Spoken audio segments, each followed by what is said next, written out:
De quoi je me mêle sur rmc.fr et 01net TV. François Sorel. Salut à tous, merci d'être avec nous à la fois sur rmc.fr pour la version audio de quoi je me mêle et la version vidéo sur 01nettv.com et sur YouTube, sur la chaîne YouTube de 01net TV. Je suis très heureux de vous retrouver. De quoi je me mêle, votre rendez-vous tech du week-end avec tout à l'heure un dossier spécial cloud gaming. J'aurai le plaisir de recevoir le cofondateur de Shadow. Vous savez, c'est cette pépite de la tech française qui se positionne sur le cloud gaming depuis 2 ans déjà.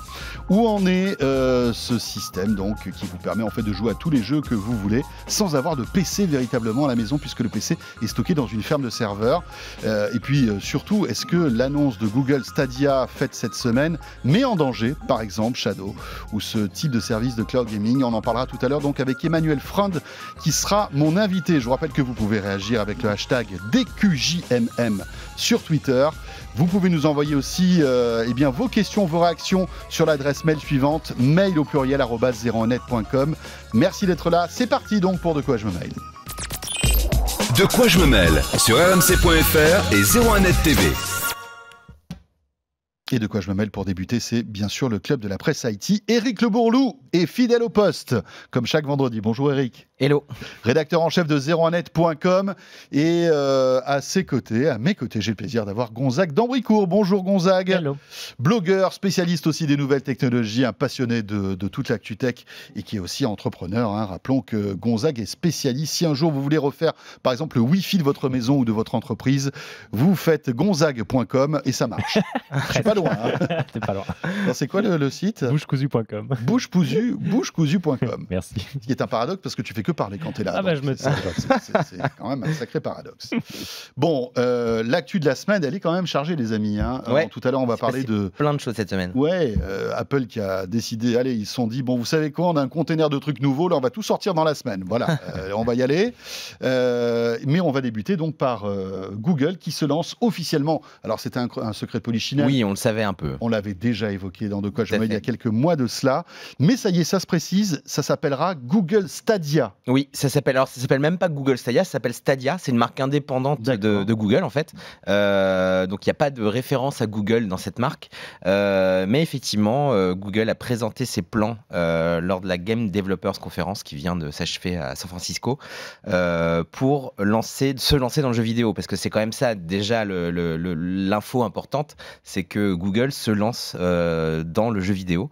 C'est un nouvel acteur. Enfin, ils y étaient par Android, on va dire. Ouais, ils y étaient pas vraiment en fait dans le jeu. Ils avaient pas de. Effectivement, par le biais, ils distribuent des jeux vidéo sur le Play Store, par exemple. Voilà, mais là, c'est une toute autre chose que Stadia, puisque finalement, ils deviennent ils veulent devenir un acteur majeur du jeu vidéo, au même titre que Sony, que Microsoft avec sa Xbox ou que Nintendo. Stadia, en fait, c'est une nouvelle plateforme.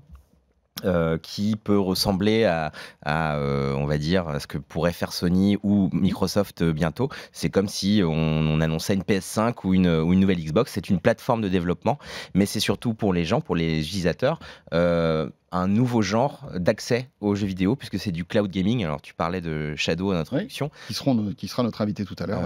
C'est effectivement du jeu déporté. Comment ça marche comme sur Shadow, en effet. Les jeux ne tournent pas en local, mais sur un serveur. Et on sait que Google en a des serveurs.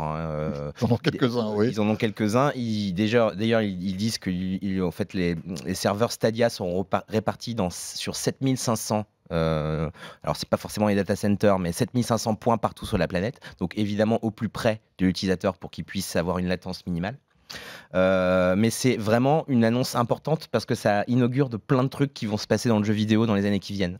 Il n'y a pas que Google qui va se lancer là-dedans. On sait que Amazon est en train, lui aussi, qui est un acteur majeur du cloud, est en train de préparer une offre cloud gaming. Ils ont Twitch derrière aussi. Microsoft avec xCloud, et Microsoft, évidemment, qui va arriver aussi sur du cloud gaming, a priori à l'E3. Et ils vont en parler à l'E3 avec le projet xCloud, exactement. et Microsoft, idem, gros acteur du cloud. Et c'est marrant de voir que... Et puis en plus, Microsoft, non seulement gros acteur du cloud avec Azure, etc. Enfin bon voilà, hein, c'est quand même un service très réputé. Et puis en plus, en matière de jeux vidéo, c'est pas des rigolos quoi, Microsoft. Non, ils ont déjà Xbox, ils ont déjà tout un savoir-faire. Exactement, ils ont des studios, ils savent faire. Voilà, alors que Google, eux, partent from scratch quoi. C'est-à-dire que là... Ouais, ils partent from scratch, c'est quelque chose... Alors ça peut être intéressant aussi. Ils peuvent alors, imaginer différemment. Ils partent from scratch, oui, sur le jeu vidéo, mais par contre, ils s'appuient sur un truc extrêmement important pour eux qui s'appelle YouTube. Et là-dessus, quand on dit Google ne fait pas de jeux vidéo, ils en font aussi via YouTube, puisque YouTube, et c'est aussi, je pense, ça qui les a incités à rentrer dans le cloud gaming. YouTube est un acteur majeur de la diffusion de jeux. La consommation de let's play, de stream de jeux sur YouTube est énorme. Et ils se sont dit, effectivement, si on combinait à la fois la diffusion de vidéos de jeux et puis simplement un vrai service de jeu. Et en fait, Stadia sera extrêmement lié à YouTube. Il va avoir beaucoup de ponts entre les deux. Notamment, par exemple, vous êtes en train de regarder un streamer en train de jouer à un jeu. Vous cliquez sur « Je joue à ce jeu » et là, hop, en 5 secondes, on va dire, vous vous retrouvez à jouer en streaming à ce jeu. Donc, vous pouvez aussi rejoindre. Il y aura beaucoup de fonctions communautaires qui n'ont pas été complètement dévoilées. Hein. Pour l'instant, ça reste. Ils ont dévoilé l'essentiel, mais pas dans les détails de comment ça va marcher et de combien ça va coûter. Ils vont connecter Google Plus ou pas? Alors non, Google Plus, je crois qu'ils l'ont oublié. Hein. Ça y est, on ferme le dossier. Tu parlais de communautaire, c'est vrai qu'ils sont pas très bons dans le communautaire Google finalement. Non, sauf sur YouTube. Sauf sur YouTube, qui est quand même incroyablement une énorme réussite pour Google.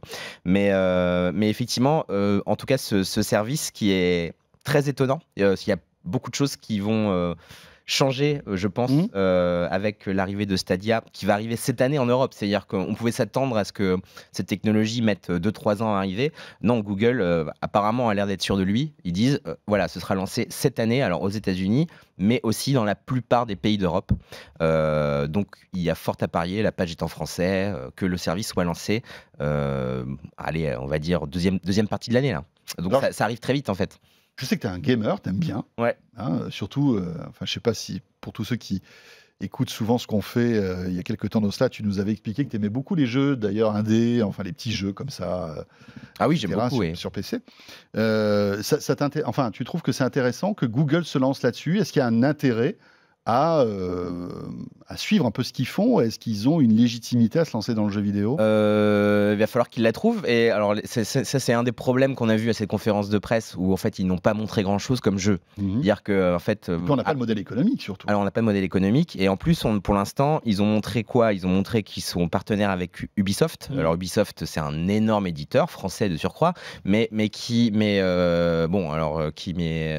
voilà, ça ne suffira pas pour on va dire séduire les gamers. C'est-à-dire que s'il y a que des jeux Ubisoft sur la plateforme, ça ne marchera pas. Ils ont aussi présenté quelques jeux indés qui sont très cool, Rime par exemple, qui sera disponible, ou alors le prochain Doom qui va être aussi présent sur la plateforme. Et ça c'est intéressant parce que Doom étant un FPS super nerveux, il faut une latence extrêmement faible, donc ça montre que s'ils sont prêts à mettre du Doom sur cette plateforme, ça veut dire qu'ils sont à peu près sur deux d'un point de vue de la latence. Oui, parce que rappelons que le cloud gaming, le gros problème du cloud gaming, c'est la latence. Exactement, et sur le jeu vidéo, c'est capital. Mais alors, est-ce que ça m'intéresse? Oui, j'ai hâte de tester ça. Après, est-ce que ça va devenir une plateforme pour moi géniale? Ça dépendra du modèle économique qui n'a pas été détaillé. Et parce que tout le monde s'est dit Google va lancer un Netflix du jeu vidéo, c'est-à-dire vous payez un abonnement de 15-20 € par mois et vous avez accès à des dizaines de jeux, voire des centaines de jeux. On n'est pas sûr que ça marche comme ça. Peut-être que ça marchera comme ça, peut-être qu'il y aura une offre comme ça, mais peut-être qu'ils vont aussi plutôt faire de l'achat à l'acte, c'est-à-dire que le service pourrait être gratuit, mais que vous pourriez acheter des jeux indépendamment les uns des autres ou des bundles. Ou on peut imaginer aussi qu'ils fassent des choses dans le gratuit, parce que Google souvent fait beaucoup de gratuit. Par exemple, on peut imaginer avec ce genre de service des modèles économiques très innovants, du genre vous pouvez jouer pendant 2 heures gratuitement, puis après vous allez payer, ou alors vous pouvez jouer pendant un week-end et puis après ce jeu devient payant. voilà, on sait pas trop comment ça va se passer d'un point de vue économique. Donc moi, c'est ça que j'attends de voir pour voir si ça peut être un service intéressant. En tout cas, ce qui est sûr, c'est que ça va sans doute bouleverser le marché du jeu vidéo, puisque, comme on l'a dit, il n'y a pas Google, il y a les autres qui arrivent derrière. Bien sûr. Et peut-être même Netflix un jour ou l'autre. Gonzague, qu'est-ce que tu en penses? C'est assez intéressant. Ce qu'ils ont fait aussi, c'est la partie contrôleur, parce qu'ils ont une télécommande qui est en Wi-Fi, en fait. Ouais. Google, c'est un peu les premiers à avoir pris cette approche d'une télécommande qui ne va pas du tout passer par un élément qui serait une console ou le Chromecast ou quoi que ce soit sur ton réseau. Elle se connecte en direct au serveur de Stadia. Donc ça, c'est assez marrant comme approche. Après, il y a quand même un problème, c'est que pour jouer à tout ce genre de choses, il faut un débit Internet de malade. Ils recommandent 25 mégabits seconde, c'est énorme. Hein. Et si tu fais du 25 mégabits seconde, tu as du 1080p. Et si tu tombes à 15 mégas, ce que peu de gens en France ont en débit disponible, tu tombes en 720p. Donc pour l'instant, l'expérience ne sera pas folle. En fait, les gens qui ont l'air d'avoir essayé Stadia pour l'instant n'étaient pas non plus totalement emballés par... Effectivement, il faut un gros débit, ça c'est un vrai problème. C'est-à-dire que si on n'a pas au minimum un bon ADSL, voire de la fibre. Plutôt une fibre. Moi, je pense qu'il faut de la fibre, effectivement. Donc, il y a plein de gens qui ne pourront pas profiter de ce service. Ça, c'est vrai que c'est un problème. En même temps, bon, là, il se positionne aussi sur le futur. On va avoir la 5G qui arrive. On va évidemment de plus en plus avoir une connexion qui s'améliore. Et effectivement, ça ne va pas remplacer les consoles du jour au lendemain, ça c'est sûr, puisque on peut pas jouer offline déjà. Oui, en fait, voilà, on se rend compte que est en train de se dessiner la dématérialisation aussi d'un grand pan du divertissement, qui est le jeu vidéo. Après la musique, après la vidéo, voilà. Tout sur abonnement. Tout sur abonnement. Mais c'est vrai. Hein. Alors tout à l'heure, je recevrai le cofondateur de Shadow, qui sait de quoi il parle, hein, puisqu'ils sont aussi spécialisés ils sont pas aussi spécialisés dans le cloud gaming, ils font que ça. Est-ce qu'on va pas être fatigué à force de tous ces abonnements? Alors c'est un autre débat, mais entre Spotify, entre Netflix, l'abonnement Internet, l'abonnement téléphone, l'abonnement pour la musique, l'abonnement pour la vidéo, l'abonnement pour les jeux vidéo, l'abonnement pour le cinéma. Oh, ça fait beaucoup. Bah oui, ça fait vite 200, 300 euros par mois, hein, si tu mets bout à bout beaucoup de choses comme ça. C'est ce que Rifkin appelle l'âge de l'accès. Hein. On n'achète plus, on accède. On loue. Et après, moi, c'est comme ça maintenant. Après, encore une fois, je ne suis pas sûr forcément que le projet de Google soit de l'abonnement. Il est possible que ce soit de l'abonnement, il est aussi possible que ce soit un service gratuit et qu'on achète ces jeux par paiement. C'est pas forcément un abonnement. On ne sait pas pour l'instant s'ils vont proposer une offre à la Netflix. On ne sait pas. Peut-être. Mais pour l'instant, ils vont détailler leur plan cet été. On en saura plus cet été. Mais pour l'instant, il est possible que ce soit effectivement du cloud gaming, mais qu'il laisse la possibilité, par exemple, aux éditeurs de proposer, de dire vous voulez l'acheter en physique, vous voulez l'acheter en dématérialisé, ou vous le voulez sur le Google Stadia. C'est aussi une possibilité. Bien sûr. Voilà. En fait, là, leur idée, c'est surtout avoir une plateforme technique de cloud gaming qui fonctionne très bien. Alors, on l'a pas essayé, évidemment. Moi, je l'ai pas essayé. Mais et tout ça passera aussi alors par Chromecast, par tous ces trucs-là. Ça me fait me dire que ce qui est intéressant, c'est qu'il y a de plus en plus de télés qui sont équipées d'Android TV. Donc, elles seront compatibles Stadia sans aucun problème. Exactement. Ou simplement, effectivement, par un Chromecast. C'est un Chromecast, ça suffit. Ou évidemment, un PC. Il suffit d'avoir même un PC, un vieux PC. Ça suffit, puisqu'il suffit d'avoir un écran finalement. Il suffit d'avoir Chrome ou un Android ou un iPhone. Alors, ils n'ont pas parlé d'iPhone, mais sans doute qu'un iPhone ça marchera aussi. Voilà. Et donc effectivement, comme le disait Gonzague, ce qui est intéressant, c'est cette manette qui non seulement permet donc de se connecter directement au Wi-Fi au service, c'est-à-dire que ça ne passe pas. On est directement connecté au serveur de Stadia avec la manette. Donc on va gagner encore on va gratter quelques millisecondes, sans doute. Et aussi de changer de device, c'est-à-dire que du coup, on peut passer avec la même manette de la télé à un PC, à son smartphone, si on a envie de jouer sur son smartphone. Voilà. À suivre. L'autre actu de cette semaine, on va beaucoup parler d'Apple là maintenant et on va beaucoup en parler la semaine prochaine, vous allez voir. Apple donc qui a sorti toute une salve d'upgrades de produits. Il n'y a rien de révolutionnaire, il n'y a pas eu de nouveaux iPhones, il n'y a pas eu de trucs dans ce genre-là, mais de nouveaux iPads, de nouveaux AirPods, nouveaux iMac aussi, enfin des mises à jour. Qu'est-ce qui se passe là? En plus, tout est arrivé. Enfin, chaque jour, il y avait une nouvelle annonce. Ouais, tout à fait. Hein, ils ont réussi parce que d'habitude, il y a ce grand raout de la keynote avec les annonces produits. Mais là, je pense qu'ils se sont dit bon, c'est quand même pas des produits, c'est quand même pas des trucs avec lesquels on va impressionner tout le monde. Donc, on va faire différemment. Et ils ont fait comme ça une semaine où ils ont distillé tout au long de la semaine les annonces. C'est un truc qu'ils font assez rarement, mais ils ont effectivement annoncé lundi, si je me rappelle bien, c'était les nouveaux iPads. Après, il y a eu une update sur les iMac. Après, il y a eu les nouveaux AirPods. Et puis, on ne sait pas, peut-être qu'ils vont continuer. Mais effectivement, c'est pas quelque chose auquel ils sont forcément habitués. C'est aussi parce que ce ne sont pas effectivement des upgrades énormes, hein. Même s'il y a des fonctions, notamment les nouveaux AirPods, il y a des fonctions intéressantes, mais ça reste des mises à jour mineures de produits sur des produits majeurs. Sur des produits majeurs. Ouais, c'est vrai. Non, mais c'est des best-sellers, ces produits. Ouais. On en parlait tout à l'heure. L'iPad mini, c'est un truc qui se vend comme des petits pains. Les AirPods. Et ça fait des années que l'iPad mini n'avait pas été mise à jour. L'iPad mini, il y a des gens qui ont souffert à l'époque où ils ont sorti un iPad mini qui a été remplacé 5 mois après. Mais AirPod, qui a mis du temps à décoller, c'est devenu un best-seller. Enfin, maintenant, tout le monde en a. C'est un truc de fou. Enfin, tout le monde. J'exagère un peu, mais c'est un truc de fou dans la rue. Regarde les gens qui ont. Ouais. Sinon, les autres achètent des faux AirPods qui coûtent 8 € et qui sont mis en avant par des gens un peu bizarres sur Instagram. Parce que l'expérience est moins bonne. C'est dingue toutes ces pubs qu'il y a sur des faux AirPods un peu partout et sur Insta. On voit ça, ça coûte 20 €. C'est beaucoup floué les gens. Hein. À mon avis, ça ne doit pas bien marcher. Ouais, je pense pas. Non, je pense pas. Donc, nouveaux AirPods. Alors, bon, on va peut-être commencer par ça. Voilà. Qu'est-ce qu'il y a de nouveau? Il y a 2 versions. Voilà. Maintenant, il y a une version avec la case de charge sans fil, donc la petite boîte dans laquelle on les met. J'en ai dans mon sac, mais c'est donc qu'on va pouvoir poser et charger par induction, comme on peut charger depuis très longtemps les smartphones Android, me rappelleront les fans, et depuis moins longtemps les iPhones. Les Galaxy Buds, qui sont les concurrents des AirPods, ont un boîtier qui fonctionne aussi. La version sans boîtier de charge, elle est à 179 €. Sans boîtier de charge sans fil, elle est à 179 €, qui est le prix des anciens AirPods, qui coûtaient déjà un peu cher. Les nouveaux, avec cette boîte de recharge sans fil, elle est quand même à 229 €. Ouais. Ça fait mal, quand même. Ça fait très mal. Et si je ne m'abuse, alors je suis pas sûr de moi, mais je crois savoir que les gens qui ont déjà des AirPods peuvent acheter la nouvelle boîte. Mais je sais pas combien. Et je crois que c'est assez cher quand même. C'est assez cher, donc on peut quand même, si on a les anciens AirPods, on peut s'acheter la boîte simplement la boîte pour pouvoir les recharger sans fil.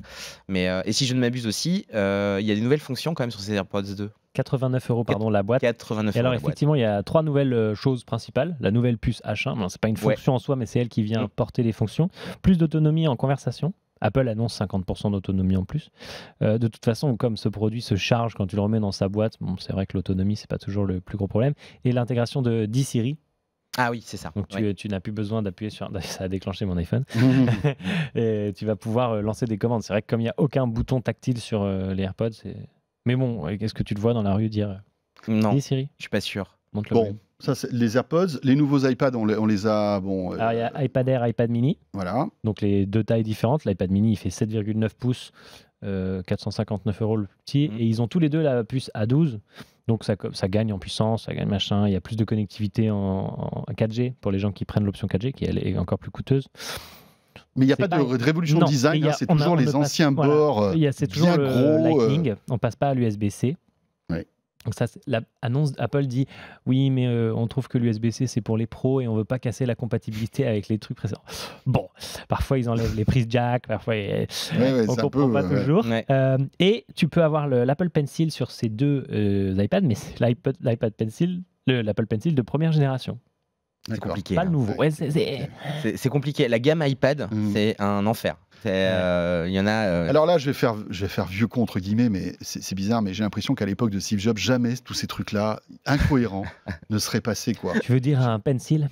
Non, mais surtout sortir un nouveau produit qui est compatible avec l'ancien pencil, c'est très étrange. C'est quand même ahurissant. Enfin bon, bref, on referme la parenthèse. Donc nouveaux AirPods, nouveaux iPads, nouveaux iMac. Voilà. Aussi. Alors, comme les iPads donc ne changent pas physiquement, les iMac non plus.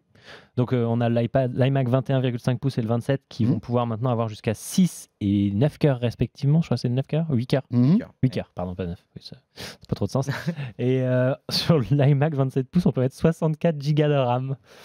Pour la modique somme de 5 ou 6 000 euros. Oui. C'est-à-dire que si j'ai bien vu, je ne sais plus si c'est une update sur l'iMac Pro ou sur l'iMac classique. Les deux. Sur les deux. Mais effectivement, ce qui est marrant avec cette option RAM, elle coûte plus cher que l'ordinateur. Ouais. C'est assez génial. Merci beaucoup, Apple. Alors, on savait que les prix de la RAM chez Apple suivaient un cours un petit peu original. Il faut avoir besoin d'autant de gigas de RAM. Hein. Je pense que déjà, avec 16 gigas, on est pas mal pour des usages classiques. Mais bon. Donc voilà, des mises à jour qui sont les bienvenues, mais qui ne sont pas révolutionnaires. Tout ça en attendant. Oui. Eric, la keynote. En fait, s'ils ont fait surprise ça, de lundi. Exactement, la keynote, oui, surprise. Ouais, on sait, it's showtime, hein, comme le dit Apple, et on sait. Ils avaient déjà d'ailleurs, pour la petite anecdote, utilisé cette expression it's showtime pour une autre keynote. C'était le lancement de l'Apple TV. Et là, c'est pas le lancement de l'Apple TV, c'est effectivement leur keynote entre guillemets service, où ils vont présenter leur service de streaming. Alors, leur service de streaming et leur entrée, on va dire, dans le contenu, ils en font déjà un petit peu, mais là, ça va être beaucoup plus sérieux. Et puis d'autres choses, notamment aussi un service de kiosque en mode all you can eat, hein, comme un Netflix de la presse, où on pourra donc télécharger avec un abonnement qui devrait coûter une dizaine de dollars, à peu près tous les magazines qu'on veut, à partir du moment où ils ont signé des accords avec Apple, ce qui n'est pas le cas de plein de grands journaux qui ont refusé les conditions d'Apple, qui étaient quand même assez compliquées, puisque c'était en gros leur livrer la moitié des revenus d'un journal. Sachant que les journaux ont déjà parfois des problèmes à survivre, c'est vrai que c'était quand même un peu compliqué. Après, Apple dit, ils ont peut-être pas tort. Hein. Attendez, oui, vous nous filez la moitié, mais vous imaginez un petit peu la fenêtre de la vitrine qu'on vous offre. C'est une belle exposition. Vous allez pouvoir engranger de nouveaux abonnés et finalement, peut-être que vous allez vous y retrouver. Sachant que ces abonnés, ceci dit, ils seront abonnés en contact avec Apple, mais pas avec l'éditeur. Donc ça, c'est aussi un truc qui pose problème. Oui, parce qu'il y a toute la data de perso, des données personnelles. Les données personnelles, effectivement. Alors Apple dit, effectivement, on protège ça, nous, pour nos utilisateurs, mais pour un éditeur de presse ou pour n'importe qui d'ailleurs, c'est compliqué de ne pas avoir une relation directe avec les abonnés. C'est d'ailleurs un des trucs dont a parlé Spotify quand ils sont attaqués à Apple dans la Commission européenne. Ouais. Très bien. Alors, est-ce qu'on peut aussi imaginer que Apple sorte un Netflix lundi ? Netflix-like. Un Netflix-like, oui.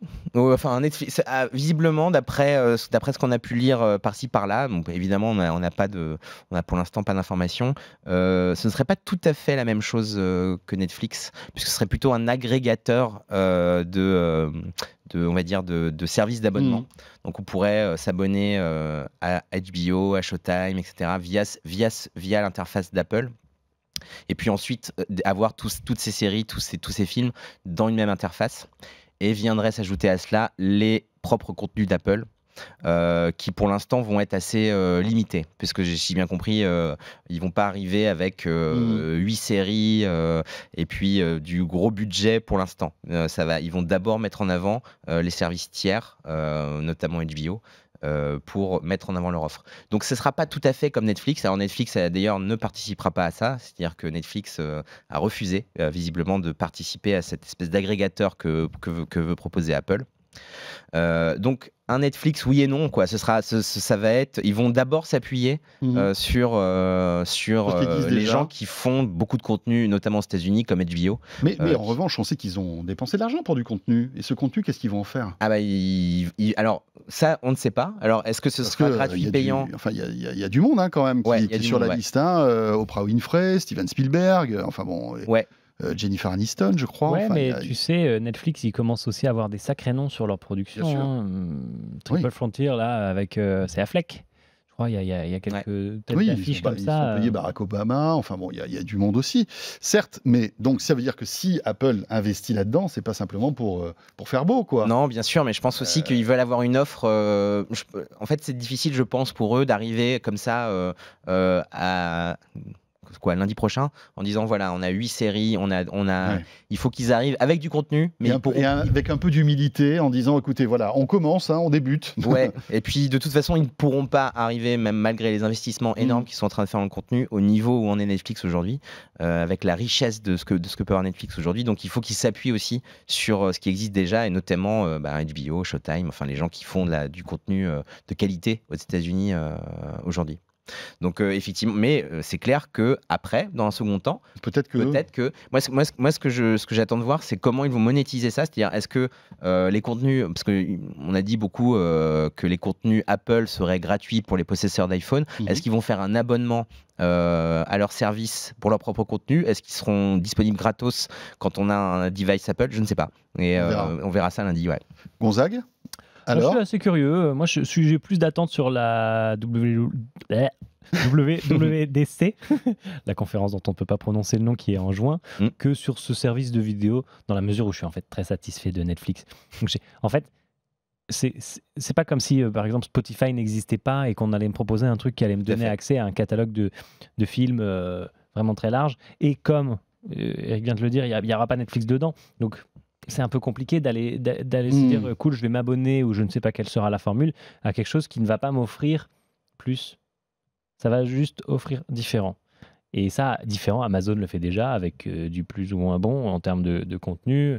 Et Amazon n'est pas le seul, puisqu'il y a des acteurs français qui se réunissent pour faire aussi leur propre petit truc cocorico. Il y a Disney qui va appuyer sur le bouton là bientôt avec Disney+, je crois. Ouais, c'est ça. Donc, je ne suis pas enthousiasmé par ça. On verra. Ça m'intéresse, mais... Sachant qu'en plus... il n'est pas certain que ce service soit lancé en France tout de suite. Alors, il y a un petit indice quand même qui est assez amusant, c'est que cette keynote de lundi soir que vous pourrez suivre sur zeronet.com, sur Zeronet TV, on vous diffusera tout ça et on commentera ces annonces, va diffuser aussi à l'Apple Store des Champs-Élysées. Alors, qu'est-ce que ça veut dire? Si elle est diffusée sur l'Apple Store des Champs-Élysées, est-ce que finalement, ça ne veut pas dire qu'on serait concerné par ces annonces? On verra bien. On verra. Pour terminer l'actu de cette semaine, Eric, c'est Facebook. Alors bon, Facebook se met les pieds dans le tapis depuis un bon moment. Alors là, celle-là, elle est pas mal quand même. Voilà, celle-là, elle est vraiment pas mal. Le dernier trébuchage, je ne sais pas si on dit comme ça, ou comment on dit? Trébuchage? Trébuchement? Je crois. Trébuche à mange, voilà, on va dire ça comme ça. Le dernier en date, donc, c'est cette base de données de plusieurs dizaines de millions, de centaines de millions d'utilisateurs qui étaient accessibles pour à peu près tout le monde chez Facebook, à peu près. Oui, alors c'est un journaliste sécurité qui s'appelle Brian Krebs, qui est réputé mondialement, qui a révélé cette histoire, qui révèle il y a quelques jours que Facebook gardait une base de données gigantesque de mots de passe, c'est-à-dire effectivement plusieurs centaines de millions de mots de passe. En clair, alors juste pour rappel, pour ceux qui ne sont pas forcément au courant, quand on s'inscrit sur un site et qu'on indique un mot de passe à un site, le site en question, on s'attend à ce que le mot de passe soit crypté, soit chiffré, pour que on puisse, déjà que les gens en interne ne puissent pas les lire. Ça, c'est quand même pas mal. Et au cas où la base de données se fait hacker, au moins, il y a une espèce de... comme ils sont hachés et ils sont protégés, en théorie, il est difficile pour un hacker de les déchiffrer. Non, pas chez Facebook, visiblement, puisqu'il y avait, depuis 2012, apparemment, une base de données entre 200 millions et 600 millions d'utilisateurs, qui était en texte clair, donc ça veut dire que n'importe qui avait accès à cette base de données chez Facebook, alors qu'il n'a pas fuité, elle n'a pas été piratée, mais n'importe quel ingénieur, et apparemment il y en avait à peu près 20 000, ou développeurs qui faisaient des requêtes sur cette base de données, pouvait, s'il avait envie, lire les mots de passe de n'importe quel utilisateur dans cette base. Donc c'est une règle de sécurité basique, mais vraiment, vous parlez à n'importe qui gère un peu un site web, c'est une règle de sécurité basique de chiffrer ces mots de passe. Comment Facebook a pu passer à côté Oui, voilà, c'est assez incroyable. Alors je pense qu'ils voulaient faire quelque chose de rapide, de faire du quick and dirty, je ne sais pas, mais on ne peut pas jouer comme ça avec une base de données aussi énorme. C'est juste incroyable. Alors là, évidemment, Facebook a réagi une fois de plus, donc il y a eu une affaire qui tombe, ils communiquent. Ils communiquent d'ailleurs en disant, je crois que leur billet de blog, c'est nous gardons vos mots de passe de façon sécurisée. Oui, Enfin, ok. Ouais. Et donc, virgule, oui, mais. Mais ils disent qu'ils vont notifier les gens qui ont été concernés par cette brèche immense dans leur sécurité. Donc, il est probable que bientôt on reçoit un petit mail pour dire voilà, on vous explique qu'il y a eu un petit souci, on gardait votre mot de passe en clair. Donc, si vous pouviez changer de mot de passe, ce serait cool. Donc, il est possible que, alors, ça concerne des centaines de millions d'utilisateurs qui vont être notifiés sur leur Facebook de ce petit problème, de ce léger problème. Voilà. Oui, on parle de 200 à 600 millions d'utilisateurs, c'est juste énorme. C'est gigantesque. Et 2000 ingénieurs chez Facebook qui auraient fait 9 millions de requêtes sur ces mots de passe. C'est complètement dingue. Moi, j'ai même lu 9 milliards de requêtes sur tout ce temps. Enfin bon, que ce soit 9 millions, 9 Il milliards. est marseillais, hein, François, toujours dans la surenchère. Non, moi j'avais lu ça, mais alors peut-être qu'ils sont 9 millions. Ouais, mais bon, de toute façon, ça change rien. Quoi qu'il arrive, c'est juste pas 9 possible. milliards, ça me paraît beaucoup quand même, ça fait un peu beaucoup. Pour moi, Facebook, c'est un peu l'affaire Benalla de la sécurité informatique. C'est que chaque semaine, il y a un nouveau épisode. On n'a pas Mediapart pour nous parler de Facebook, mais un nouveau développement avec on est vraiment désolé, c'est pas nous, c'est pas bien, on s'excuse, on fera mieux. Bon, à noter que pendant ce temps-là, l'organigramme de Facebook a été bouleversé. Ces derniers temps, vous avez vu que Chris Cox est parti. Pourtant un très proche de Mark Zuckerberg. Voilà, un très proche de Mark Zuckerberg est parti. Et c'est une Française qui a pris la tête de Facebook. Voilà, du produit, une femme qui est très vite montée dans l'organigramme de Facebook, qui est française, donc Cocorico. Son prénom c'est Fidji, je me souviens plus de son nom de famille, mais j'ai eu l'occasion de la rencontrer il y a 2 ans chez Facebook. C'est une femme très sympa. Elle connaissait tout sur toi. Je pense qu'elle connaît tout sur moi. Elle doit connaître. Alors, j'espère pas trop. Comment ça s'est passé ces vacances Mais en tout cas, est-ce qu'elle connaît mon mot de passe? Ça sera embêtant.